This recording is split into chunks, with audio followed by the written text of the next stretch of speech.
درود بر شما آتیشای گرامی و عزیز و بزرگوار.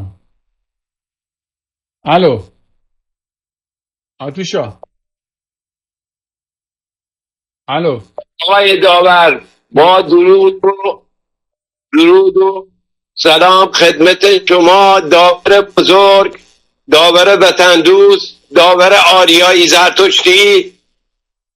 آقای داور، بیش از سال میگذره که انتظار داشتم از زبون خودت بشنوم. این تو دلمه. این مردم با عرض مدد از برای بچه های رنگارنگی، اینا اصلا حیف که این رسانه، حیف که این تلاش هایی که شما و بچه های رنگارنگی برای این مردم میکنن، وگرنه درسته نباید گفته بشه که شما مثل این میمونه، مثل یک انسان دست خالی در مقابل مثلا تانک و توپ قرار گرفتی. یعنی اینطوری حسابش بکن. ولی اگر مردمی که اهل مبارزه باشن میگیرن، همینطور که ما رنگارنگی ها گرفتیم، نیست تو ایران مال این صحبت ها نیست. ایران همیشه دیکتاتوری بوده، همیشه آنوسیا بودن. هیچ موقع اینا با یه لقمه نون، من از کردم صحبت همیشه گفتم، ولی خود نمیخوام همیشه آیه نص بخونم. فقط گفته های شما جواهر خدا بکیدی. آقای داور، تموم حرفات قربون اون زبونت، یعنی حرف دل ما نمیزنی، حرف دل بچه های رنگارنگی میزنی که هم صداین با شما، با جنابالی هم صدا هستن، چون میفهمن. ولی دلمون میسوزه. حیف که این مردمی دارین بی تفاوت، یعنی فقط منتظر آنوسیان بهشون دستور بدن، یعنی گوش نمی کنن به دلسوزشون کیه، همیشه دنبال دشمنن. ما فقط همین حسرت اینه میخوریم و فکر نکنم این مردم بخوان سرنوشت خودشون رو روشن بکنن، وگرنه ساده ترین راه رو شما گذاشتید. دیگه از این ساده تر نمیشه. اونی که میگن مبارزه براندازی نرم افزاری، همینیه که ما میگیم، نه اونایی که مثلا اینا آقایون افرادی رو میگیرن به عنوان برانداز نرم، نمیدونم مخملی، نمیدونم هزار و یه اسم میذارن روشون. برانداز واقعی، تغییر سیستم، حکومت عدل فقط رنگارنگه. ولی مردمی داریم بی تفاوت، اصلا مالی حرفا نیستن. عین خود پیرزنا فقط نق میزنن ولی گوش نمی کنن که دلسوزشون کیه. راهچا میذارن جلوشون، راهچا درست رو گوش کنن. یه تعدادی جرمزدار داخلشون پیدا میشه، اینا هم فریب میخورن، اینا هم فریب این آنوسیا رو میخورن. چی بگم؟ هر چی میگی آقای داور، تموم حرفات مورد تایید بنده است. درودی هم میفرستم به تموم برای بچه های رنگارنگی، بخصوص بچه هایی که در کنار آقای داورن. آقای داور، تموم بچه های رنگارنگی دوستت دارن، ما دوستت داریم، همینطور که تو به ما رو دوست داری و مردم تو دوست داری و کشورت میخوای آزاد کنی. ولی این مردم نمیدونم چرا، نمیدونم، به خدا قسم اصلا همینطور شب و روز فکر میکنم. درود بر شرفت. به امید اون روزی که این مردم آگاه بشن بفهمن دلسوز نجات کشور ما کیه. تموم این رسانه ها اینا همش طرز، همش از خودشونن، اینا دام. متوجه بشید ملت ایران متوجه بشید. همیشه داور نیست، همیشه سرخرو نیست، همیشه ادموند نیست، همیشه عاشق اهورامزدا نیست. بابا همیشه ما نیستیم، عمر ما تموم میشه. به خودتون بیاد، ما دلمون میسوزه برای جوونامون، برای بچه هامون، برای نوه هامون. مزاحم نمیشم ای مرد بزرگ. من چاکرتم، خیلی ممنونم ازت. و اهورامزدا میسپارمت. اینو مطمئن باش داور بزرگ، اینو مطمئن باش. عمر طولانی با عزت داری. خدا نگهدارت. یا زرتشت. یا زرتشت. خدا نگهدار تو و خانوادت. خیلی ممنونم ازت. سپاس. هموطنم، الان همین صحبتایی که من میگم، این آنوسیا همه جا نفوذ کردن، ولی وضع ملت‌های دیگه حداقل بخور و نمیرشون بهتر از ایرانیاست.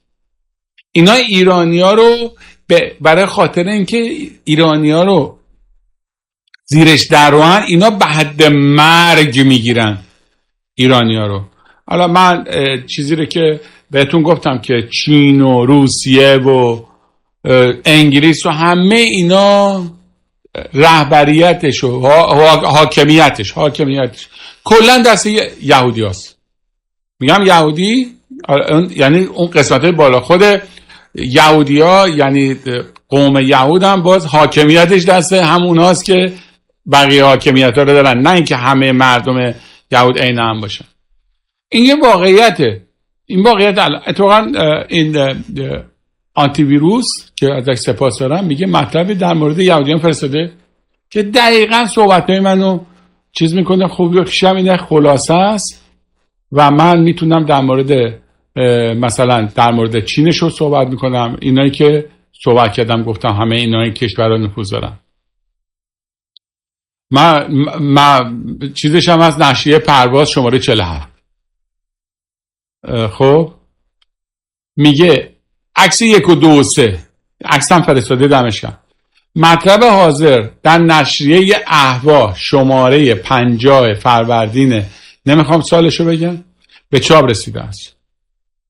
سال 96 کشور چین، این 3 تا عکسو، در شرق قاره آسیا واقع شده است. کشوری که بیش از 1.3 میلیارد انسان را در خود جای داده است و لقب پرجمعیت ترین کشور دنیا را با خود یدک می کشد.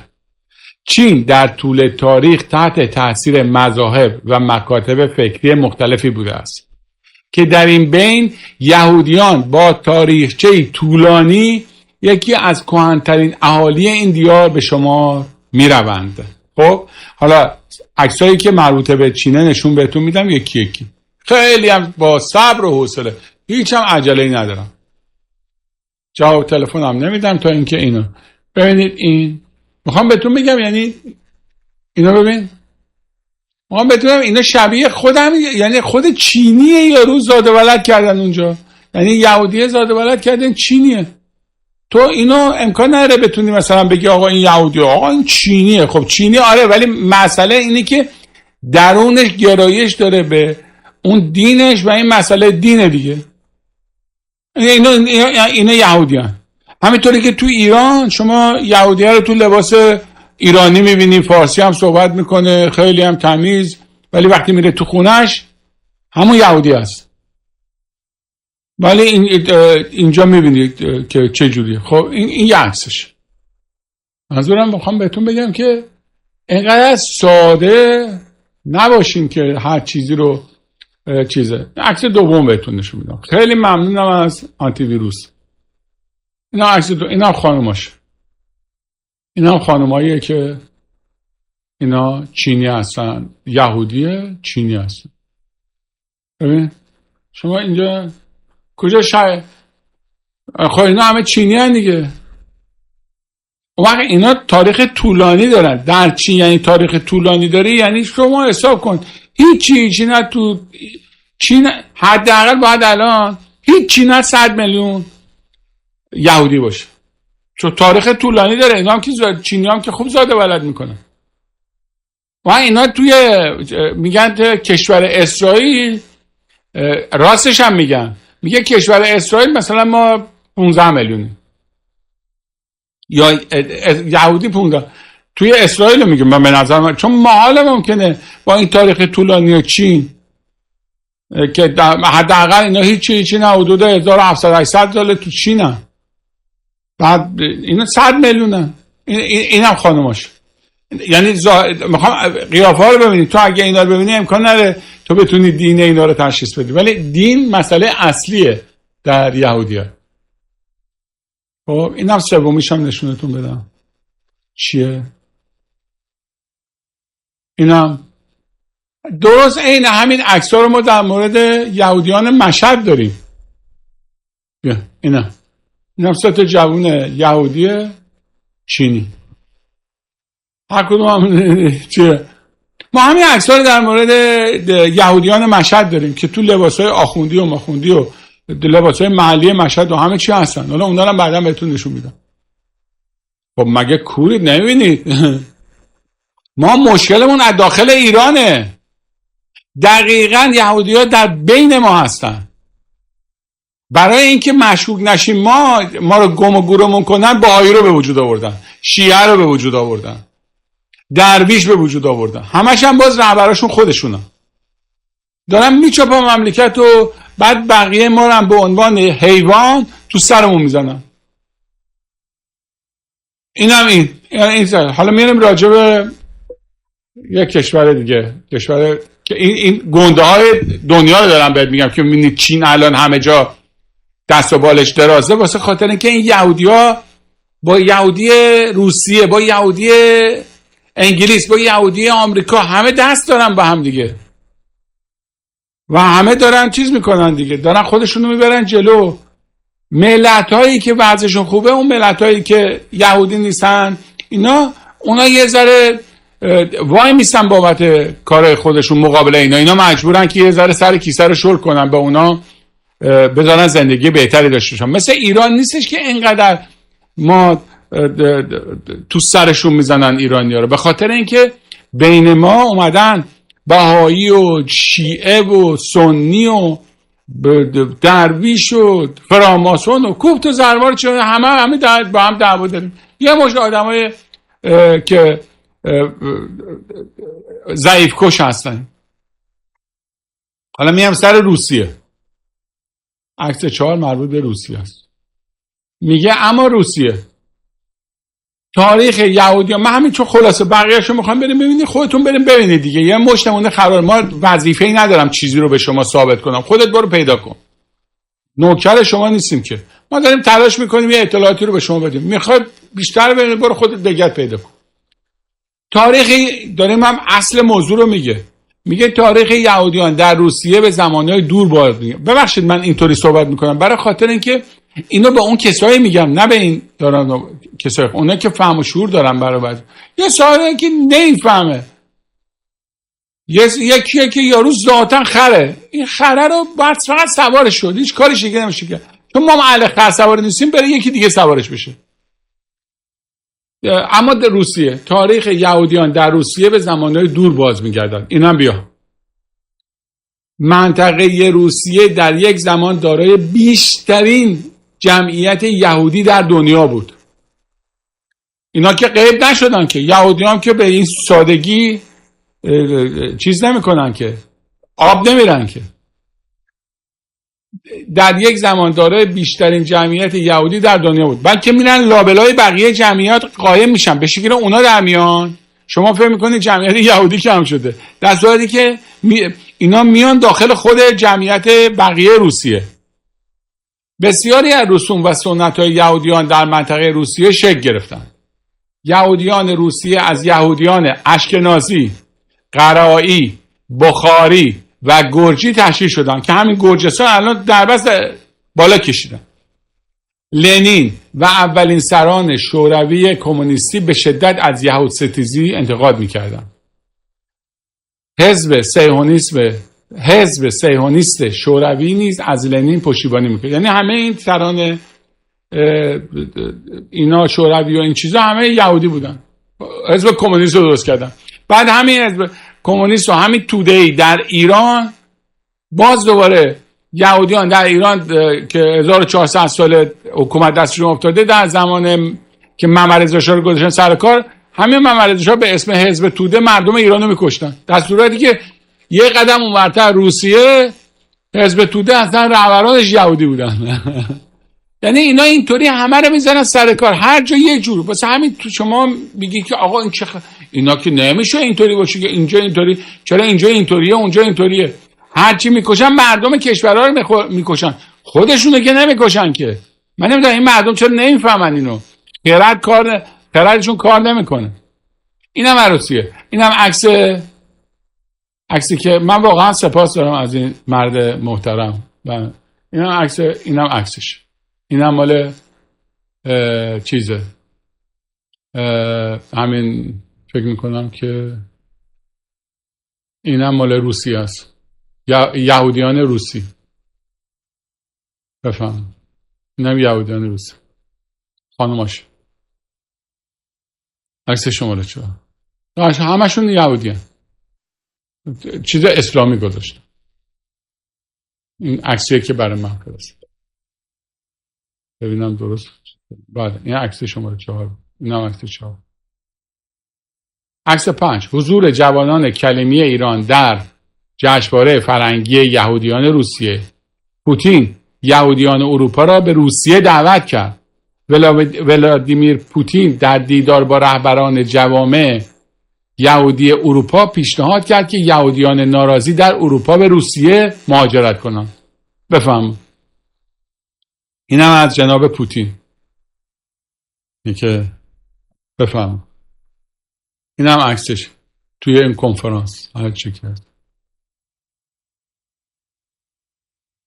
بغل دستش هم که یهودی نشسته، سفارادیکه که رهبر همین رهبر یهودی ها در اصلش اون خاخام بزرگ در روسیه است که این فکر میکنم میره هر روز، این پوتین هر روز، نه هر روز، حالا هفته یه بار میره تخمشو ماچ میکنه و میاد.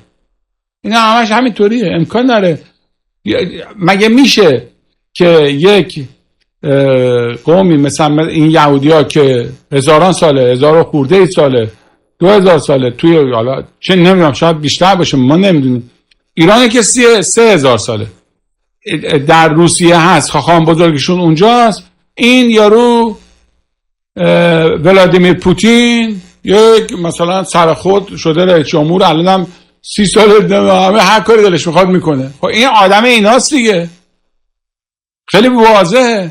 چون بیشترین جمعیت الان روسیه هم اینا دارن، جمعیتشون چیزی نشده که، صاحب شدن، سرزمین پهناوری همش صاحب شدن.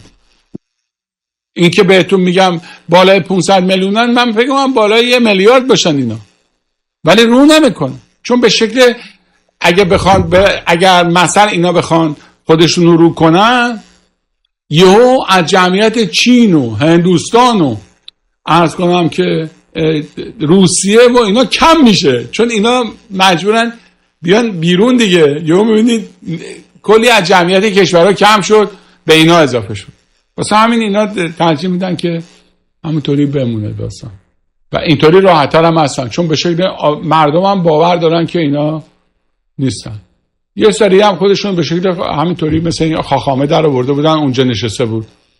خب میگن خب آقا اینا که چیزن دیگه. بازگشت یهودیان به عراق. میدونن که در سال 1965 چی بود؟ این یارو صدام یهودیانو بیرون کرد. اینم به نظر من نقشه بود.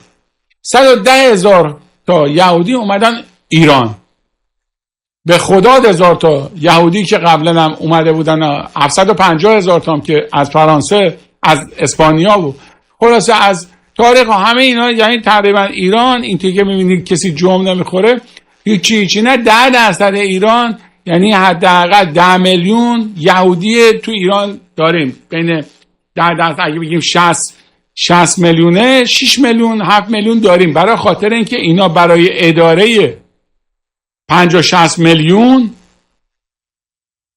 جمعیت نیاز به 4-5 میلیون آدم دارن که در تمام جاها بکارن که کسی نفس نتونه بکشه. همه ملکا و همه مغازه و همه جای خوبم بگیرن، یارو دیگه نمیتونه نفس بکشه. که الان میبینید نه اینجا، نه روسیه، نه چین، همه چی داره به نفع اینو میره جلو.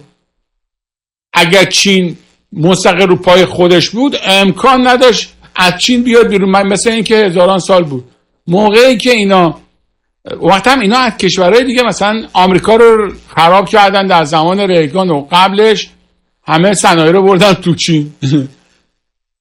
یا خیلی مسائل، خیلی تکنولوژی رو از آلمان و هم آمریکا همه رو بلند کردن تو به شوروی بردن، این ور بردن. خیلی داستانای اینطوری هستش. خلاصه حالا این حالا بازگشت یهودیان عراق رو میگیم. این بازگشت یهودیان عراق، این عکسش رو نگفته، شاید 56 باشه. بله عکس 6. بازگشت یهودیان عراق. یهودیان عراق در راه بازگشت ظلم صهیونیسم ها به مهاجران یا نقشه جدید برای شمال عراق. روزنامه صهیونیستی هارائتز چند پیش در گزارش اختصاصی از قصد یهودیان عراقی ساکن سرزمین‌های اشغالی و انگلیس جهت بازگشت به عراق خبر داد. انگلیس که خود تحت چیز خودشونه. این روزنامه چاپ سرزمین‌های اشغالی در گزارش خود نوشته بود شواهد حاکی از آن است که 10 سال پس از مهاجرت یهودیان عراقی از کشور خود، آنها برای وطن اصلی خود دلتنگ شده و مصمم برای بازگشت به عراق میباشند. که میبینید این داستانایی که الان در عراق این ناآرامی ها هست، انقدر اینا ادامه پیدا میکنه که جمعیت مردم عراق، یه قسمتش که اون بالا کردا هستن، این دو قسمت شیعه با اینا به گوه میشینن که دیگه خودشون با دو دست خودشون اینا، این عراقی، این یهودی عراق هم که برمیگردن اینا رو میزنن رو سر کله خودشون و اینا میشن حاکم، اونا هم واسه اینا کار میکنن. خیلی راحت 100% اینجوریه. این داستانی هم که میبینی عراق و افغانستان داستانش اینه با ایران. یعنی اینا میخوان به کل از کف صاحب بشن همه رو و مردم رو نادیده بگیرن. این دقیقا اینه. این هم شماره 6 رو ببینیم چی هست. شماره 6 اینم یهودیان عراق. بفهم اینم پرچمشونه، اینم خود این مال کردستانه. ببخشید این پرچم اسرائیل، این پرچم کردستان، در صورتی که کشور کردستان مربوط به اقلیم کردستان مربوط به عراق علنا جدا شد. این اسرائیل این کارو میکنه. این هم هست دیگه. آفتاب آمد دلیل آفتاب دیگه. حالا شما ملت ها خودتون ارزه نداری از منافع خودتون دفاع کنید، این مشکل خودتونه. اگر نه اینا دارن به بهترین نحو از منافع خودشون دفاع میکنن، شما مشکل دارید. کاری هم بر نمیاد. هیچ جایی هم ممکنه حرفای ما به هیچ جا نرسه، ولی به هر حال اینا یه واقعیتاییه که آدم بد نیست آدم بدونه. راهش هم ما ارائه دادیم چیه، ولی مشخصه. عرض کنم که میگه هارتز، همون در مورد عراق، میگه هارتز در ادامه گزارش خود می‌نویسد در پی شکست گروه تروریستی داعش در عراق و بهبود شرایط امنیتی در این کشور، یهودیان عراقی مشتاقانه به دنبال بازگشت به سرزمین مادریشان در حال برنامه‌ریزی برای بازگشت به آن هستند. سرمایه‌گذاری رژیم صهیونیستی بر روی اقلیم کردستان که هست، بقیه‌اش هم خواهد بود. یعنی اینو شما مطمئن باشید که داره انجام میشه.